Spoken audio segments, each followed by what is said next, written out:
Good morning, everyone. This Anila ma'am is back. So today we are going to start a new lesson, that is lesson 2. James tells the truth. Okay. So first of all, we are going to have a small discussion about lesson 1, as I always used to do. So once again, I want to remind you all the importance of reading the lesson and learning the difficult words, because I have seen many of you have not yet learned the poem. I have told you many a times that you have to learn the 8 lines of the poem. Almost everyone have learned, but some of you are still remaining, right? So because of that only I'm saying. And the main difficulty that you all are facing while learning or reciting the poem is the difficult words. So what I have told you, first learn the difficult words or the new words from the poem, and then try to read the poem. It will be easier for you. Okay? So I hope now it is clear to you all, and I expect that आप लोग जल्द से जल्द से याद करेंगे. ठीक है? Because now we are entering into the second lesson. So we don't need to keep so much stuff pending for upcoming exam, right? As you all know, we are having our semester 1 very soon. So before that, try to complete the portion, है ना? And as you all know that when you are trying to learn the lesson or question answers or whatever exercise is taught on the same day, it is easier for you to do the revision at the time of exam, right? Because that time if you keep it all pending, that later I will learn, that it is not easy, So try to learn it on the same day, try to complete your work on the same day. And also I'm going to call you for your copy correction. Okay? So before that, complete your whole work. Okay? Clear everyone? Yes. Now what we are going to do is, we are going to start a new lesson, that is lesson 2. James tells the truth. अब इस lesson के heading से हमें क्या समझ में आ रहा है कि there is a boy whose name is James and he tells the truth. वो सच बोलता है या बोलेगा. Let us see what happens. So first of all, we'll start with the warm-up exercise given in the beginning of the lesson, and then we'll start the reading. Okay? And let me tell you one thing. The lesson is really big and it is very interesting. So we will be reading it in 2 parts. Okay? But promise me one thing, you all will focus in the explanation, because the story is very interesting. अगर आप ध्यान से नहीं सुनोगे, आपको बिल्कुल मजा नहीं आएगा, समझ में नहीं आएगा. And also there will be a good moral in the end of the story. Okay? So what we have to do is, first we have to start with the warm-up exercise given in the lesson. So all of you take out your book, open page number 15, that is lesson 2. Okay? In that time I will write down the heading. Okay?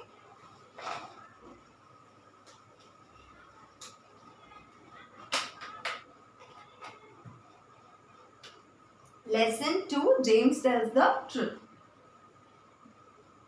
Lesson 2, James tells the truth. ठीक है? ये आपका lesson name हो गया.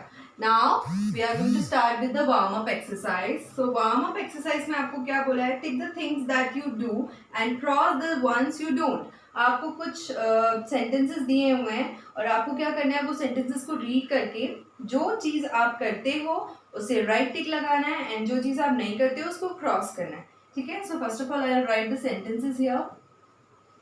Wish your elders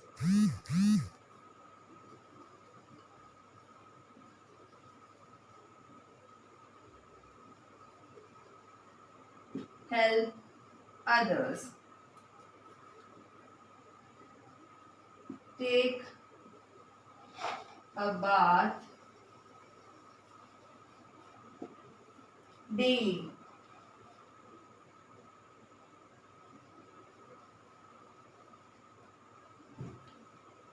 speak the truth, throw stones at dogs,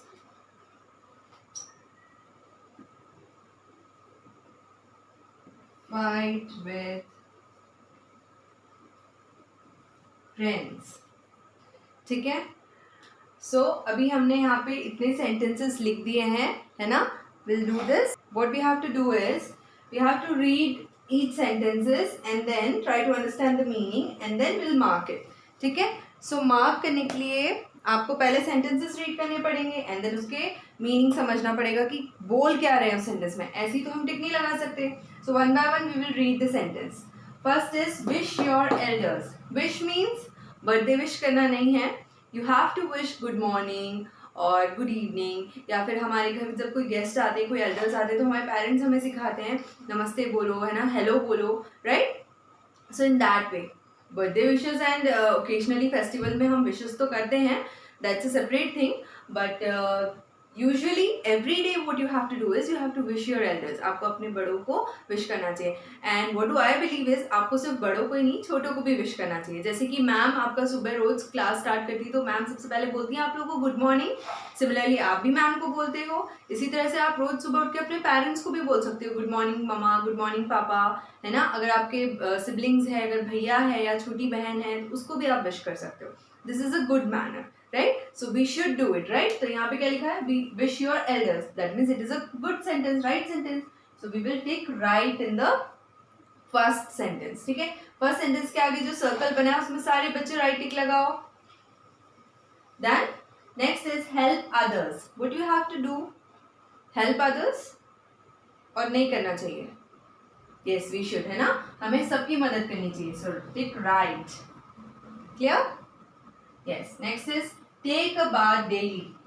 रोज नहाना चाहिए।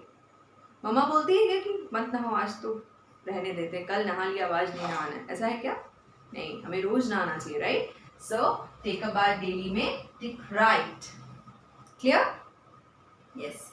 Next is speak the truth. सच बोलो, हमेशा सच बोलो। ये तो हमें सारे पेरेंट्स, हमारे सभी बच्चों के पेरेंट्स सिखाते हैं। इवन हमारे जो एल्डर्स हैं वो भी हमें यही सिखाते हैं कि हमें हमेशा सच बोलना चाहिए। नेवर स्पीक लाई, है ना। Never speak anything wrong to any other person. Like आपको सच पता है फिर भी आप अगर झूठ बोल रहे हो टू सेव योर सेल्फ और टू सेव समबडी एल्स, जो भी हो, बट आपको झूठ नहीं बोलना चाहिए, राइट। हमें हमेशा सच बोलना चाहिए। सच बोलने से जो भी कॉन्सिक्वेंसेज हो वो थोड़ी देर का है, लेकिन झूठ बोलने से हो सकता है आप आगे जाकर के बहुत बड़ी प्रॉब्लम में फंस जाओ। So it will be better that if you will tell the truth. ठीक है? So take right for the sentence. Speak the truth. Next is throw stones at dogs. कुत्तों के ऊपर पत्थर फेंकना चाहिए क्या? No, है ना। कोई भी डॉगी के ऊपर आपको पत्थर नहीं फेंकना है। अब अगर वो आपको हर्ट करने आ रहा है, अगर वो बैड मीनिंग से है, तो हाँ, आप अपने आप को सेव करने के लिए कर रहे हो, that is a separate thing. But unnecessarily मैंने देखा है कुछ नॉटी बच्चे होते हैं या कोई मतलब गलत इंटेंशन वाले पर्सन होंगे, तो वो लोग ऐसा करते हैं कि रोड पे चलते चलते ज़बरदस्ती किसी भी डॉग को पत्थर मारते, घर के अंदर आ रहा है करके ज़बरदस्ती मार देते। But they are also living beings, right. उनके पास घर नहीं है, उन्हें भूख लगती तो वो हमारे पास आते हैं, है ना। अगर आपके घर का पेट होता और उसको अगर आप ऐसे पत्थर मारते क्या? पहले तो मारते नहीं, है ना। और अगर मारते तो उसको कितना बुरा लगता। सिमिलरली बाकी पेट्स भी होते हैं, नॉट ओनली डॉग्स। आपको किसी भी एनिमल्स के ऊपर पत्थर मारने की जरूरत नहीं है। It is a bad manner, ठीक है। सो क्रॉस द सेंटेंस, ठीक है। Now last is fight with friends. दोस्तों के साथ लड़ाई करना चाहिए क्या? नहीं। सो क्रॉस द सेंटेंस, ठीक है। आई बात समझ में? Yes. Now this is over. Now will enter into the lesson, ठीक है। So what we have to do is, I will be reading the lesson and explaining you the lines. The whole story I am going to explain you, but what you have to do, you have to keep your finger where ma'am is reading. Okay? So let's get started. On a Saturday, James and Jenny were at home. Jenny was the younger sister of James. James was reading his book and Jenny was playing with her dolls. Their mother had gone to buy milk. एक Saturday की बात है। On a Saturday James and Jenny were at home. James और Jenny कहाँ थे? घर पर थे। जेम्स और जेनी कौन है? भाई बहन है, ठीक है। Jenny was the younger sister of James. Jenny कौन थी? जेम्स की छोटी बहन थी। यंगर मीन्स छोटी। James was reading his book. James क्या कर रहा था? वो अपनी बुक रीड कर रहा था। And jenny was playing with her doll. और जेनी अपनी डॉल के साथ खेल रही थी। Their mother had gone to buy milk. और उनकी मम्मा कहाँ गई थी? वो पास वाली स्टोर में मिल्क लेने गई थी, यानी दूध लेने. ठीक है. They wanted to go to the park and play. They waited for their mother to return. वो क्या करना चाहते थे? वो तो घर पे कुछ ना कुछ कर रहे थे, अपना एंटरटेनमेंट कर रहे थे. But they wanted to go to the park. वो कहाँ जाना चाहते थे? वो पार्क जाना चाहते थे और खेलना चाहते थे. So उन्होंने अपनी मम्मा का वेट किया. They were waiting for their mother to come back and then they can go to the park. After some time, James felt hungry. कुछ देर के बाद जेम्स को भूख लगने लगी. Hungry means भूख लगने लगी. He went to look for food in the fridge, but did not find anything good. तो जब उसे भूख लगने लगी तो वो फ्रिज के पास गया और वो फ्रिज में खाना ढूंढने लगा, लेकिन उसे कुछ खास नहीं मिला. कभी कभी होता है ना, आपको कुछ क्रेविंग्स हो रही होती है, कुछ चटपटा खाना है, कुछ मीठा खाना है, इस तरह से उसको भी भूख लग रही थी, लेकिन वो जब ढूंढने गया तो उसको कुछ मिला नहीं फ्रिज में. Then what happened? He went to the kitchen. He started searching for the chocolate cake his mother had baked for them. इसके बाद वो किचन में गया. किचन में क्या हुआ? He started searching for the chocolate cake his mother had baked for them. और वो चॉकलेट केक ढूंढने लगा जो उनकी मम्मा ने उन दोनों के लिए बनाया था. ठीक है. सर्चिंग मीन्स ढूंढना, बेक्ड मीन्स पकाना, है ना. उनकी मम्मा ने केक बनाया था, केक पकाया था उन लोग के लिए, तो वो ढूंढ रहे थे वो लोग. His hands did turn the page, everyone. His hands did not reach the upper shelf of the cupboard. Cupboard means जो हमारे किचन में शेल्फ्स बने होते हैं डोर वाले, उन्हें हम कहते हैं कबर्ड. आपके बेडरूम में कबर्ड है ना, जिनमें हम कपड़े रखते हैं, इन सबको हम कबर्ड कहते हैं, राइट. सो वो अपर कबर्ड में ढूंढने की कोशिश कर रहा था, लेकिन उसके हाथ नहीं पहुंच रहे थे वहां तक. So he stood on the kitchen stool and open the cupboard. उसने क्या किया? किचन में एक स्टूल था, उसके ऊपर खड़े होकर के वो कबर्ड को ओपन करने लगा. He found a big glass jar with the cake in it. उसने एक बड़ा सा ग्लास जार देखा जिसके अंदर केक रखा हुआ था. As he was bringing it out, the jar slipped from his hands. It fell down and broke. और जैसे ही वो उसे बाहर निकाल रहा था, वो जार उसके हाथ से स्लिप हो गया. Bringing it out means बाहर निकाल रहा था. And the jar slipped from his hand. Slipped means फिसल जाना, है ना. उसके हाथ से स्लिप हो गया वो जार और नीचे गिर गया. It fell down and broke. और वो नीचे गिर के टूट गया. Broke means टूट गया. Fell down means नीचे गिर के टूट गया. ठीक है. Just then the doorbell rang. और उसी वक्त डोरबेल बजा. डोरबेल मीन्स जब आपके घर कोई गेस्ट आते हैं तो वो एक घंटी बजाते हैं, उसे हम कहते हैं डोरबेल. ठीक है. James stepped down carefully from the kitchen stool and went to open the door. James धीरे से वो केयरफुली यानी ध्यान से वो उस जो स्टूल पे चढ़ा था वो स्टूल से उतरा और वो गया डोर ओपन करने के लिए. It was their mother. कौन था? यस, उनकी मम्मा आई थी. She went into the kitchen and James went to his room quietly. और उसकी मम्मा ने कहाँ गई थी? उनकी मम्मा तो मिल्क लेने गई थी, तो ऑब्वियस सी बात है वो आती कहाँ जाएगी? किचन में जाएगी. तो उनकी मम्मा सीधे किचन में गई और जेम्स कहाँ गया? सीधे बेडरूम में, और वो चुपचाप चला गया. His mother was very angry when she saw the broken jar and pieces of cake lying around. His mother was very angry. उसकी मम्मा बहुत नाराज थी. When she saw the broken jar and pieces of cake lying around. और जब उन्होंने pieces of broken jar means pieces means टुकड़े, broken jar means टूटा हुआ जार, तो टूटे हुए जार के टुकड़े पड़े देख करके उसकी मम्मा बहुत नाराज हुई. और केक भी पड़ा था पूरा नीचे, है ना. उनकी मम्मा ने इतनी मेहनत से उन दोनों के लिए बनाया था, लेकिन जेम्स की नादानी की वजह से वो टूट गया और केक भी पूरे नीचे फैल गया. ठीक है. सो हम आज सिर्फ इतना ही रीड करेंगे and the remaining part is suspense for you all. Will be reading this in next part. Okay, so once again I will read it and just brief it along. On a Saturday, James and Jenny were at home. Jenny was the younger sister of James. James was reading his book and Jenny was playing with her dolls. Their mother had gone to buy milk. एक Saturday James और jenny उनके घर पर ही थे and James की छोटी बहन है जेनी. ठीक है. तो जेम्स क्या कर रहा था? जेम्स बुक रीड कर रहा था. रीडिंग मीन्स पढ़ना, है ना. वो बुक पढ़ रहा था और उसकी बहन क्या कर रही थी? डॉल के साथ खेल रही थी. और उनकी मम्मा कहाँ गई थी? उनकी मम्मा मार्केट गई थी मिल्क लेने के लिए. They wanted to go to the park and play. They waited for their mother to return. वो पार्क जाना चाहते थे खेलने के लिए, तो उन्होंने क्या किया, वो अपनी मम्मा का वेट कर रहे थे ताकि उनकी मम्मा आए और ये लोग खेलने जाए, ठीक है। After some time James felt hungry. He went to look for food in the fridge but did not find anything good. He went to the kitchen. He started searching for the chocolate cake his mother had baked for them.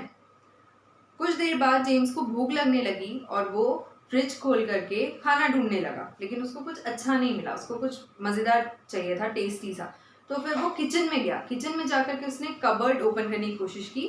मतलब पहले तो cupboard नहीं open किया, पहले वो ढूंढ रहा था जितनी दूर उसका नज़र पहुंचा या हाथ पहुंच सकता वहां सब उसने ढूंढा कि उसको केक मिल जाए, लेकिन उसको नहीं मिला। वो परेशान हो गया। तो उसने क्या किया, उसने देखा कि कबर्ड में हो सकता है, तो कबर्ड तक तो उसका हाथ नहीं पहुंच रहा था। So what he did, he stood on the kitchen stool and opened the cupboard. He found a big glass jar with the cake in it. As he was bringing it out, the jar slipped from his hands. It fell down and broke. अब जैसे ही उसने देखा कि stool रखा हुआ है, वो stool के ऊपर चढ़ के कबर्ड से निकालने लगा। तो जब वो कबर्ड से जार निकालने लगा तो वो जार नीचे गिर के टूट गया और केक भी सब नीचे गिर गया, ठीक है। Just then the doorbell rang. James stepped down carefully from the kitchen stool and went to open the door. It was their mother. She went into the kitchen and James went to his room quietly. His mother was very angry when she saw the broken jar and pieces of cake lying around. उसी वक्त तुरंत doorbell बजा। तो doorbell सुनते ही James घबरा गया। वो क्या किया, वो स्टूल से नीचे उतरा धीरे से और वो डोर ओपन करने गया। जब डोर ओपन किया तो कौन था, उनकी मम्मा। और जब उनकी मम्मा आई तो मम्मा कहाँ गई, सीधे किचन में। और जेम्स चुपचाप अपने रूम में चला गया। उसने अपनी मम्मा को कुछ नहीं बताया। और जैसे ही उसकी मम्मा किचन में पहुंची, उन्होंने देखा कि जार टूटा हुआ है, केक पूरा नीचे पड़ा हुआ है और वो बहुत नाराज हुई, ठीक है। और उनकी नाराजगी आपको ये पिक्चर में दिखाई देगी। यहाँ देखो, उनकी मम्मा गुस्से में खड़ी है। Look at her face, she is very angry, right? Yes. So this was it for today. Now we'll continue with the same lesson and the same story in next class. Okay? Good day everyone.